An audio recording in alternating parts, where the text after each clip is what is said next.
Audi is doing something unusual with its 2024 Audi Q4 e-tron. It's coming out with a raft of upgrades, but instead of doing it the usual way, bringing them in at a model year break, Audi is just adding them halfway through a model year. There's no badging difference, no 2024-1/2 designation, no nothing.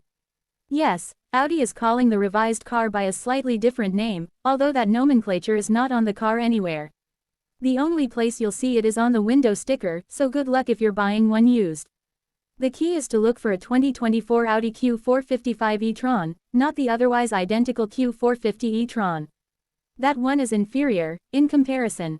Oh, and the price is the same. So what's the big deal? Lots. First, the battery chemistry is different, such that the carryover 77.0-kWh pack size delivers more range and charges more quickly. The EPA says either body style of the Q455 SUV or Sportback is good for 258 miles, while the 50 can go 236 miles for the SUV or 242 miles for the Sportback. The charging speed of the 55 tops out at 175 kilowatts, up from 150 kilowatts. Recharging the battery pack from 10 to 80% now takes a claimed 28 minutes, some 8 minutes quicker than before. Of course, we're car and driver, so we always want to test manufacturer claims. Our 75 mph range test returned 220 miles for the 55 compared to just 190 miles for the 50, a big improvement. The average charge rate for the entire 10 to -90% run was 112 kilowatts versus the 50's 87 kilowatts. Our overall observed efficiency went from 93 to 99 mpg. On top of that, the rear motor has been enlarged, such that maximum combined output is 40 horses greater than before, climbing from 295 horsepower to 335 ponies. As a result, the 60 mph run at our test track took 5.0 seconds instead of 5.6 ticks. The quarter mile ended in 13.7 seconds instead of 14.2. Passing times from 30 to 50 miles per hour dropped from 2.4 to 1.9 seconds, and the 50 to -70 mph dash went from 3.3 to 2.8 seconds. It goes on and on like that. What's strange, though, is that top speed dropped from 113 miles per hour to 100 miles per hour. You'll never notice it on the road, well, we hope you don't, but it is curious. The handling has been upgraded as well, and we can indeed feel greater steering accuracy.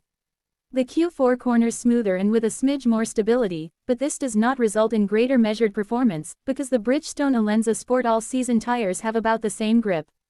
They cook up the identical stopping distance of 177 feet too. The ride is very smooth on smooth surfaces but gets noisy and almost rough on worn-out desert roads, particularly ones with alligator cracks. If you don't know what those are, well then it probably doesn't matter. The rest of the Q4 e-tron hardly bears mentioning, because it is identical inside and out. It still has the same upscale interior, with leather seats and a premium feel throughout. Our Prestige model featured a head-up display that contained the usual displays but also added augmented reality animations to underline vehicles within adaptive cruise range and point you into the next navigation turn. It also has a squished, squircle, steering wheel, but you thankfully don't have to take it because it's an option, one that we'd probably skip.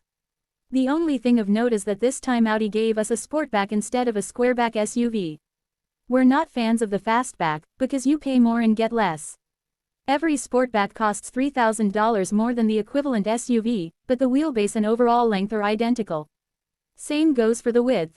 Yes, the swoopier roofline is 0.7 inch lower, but you also get 1.3 inches less rear headroom.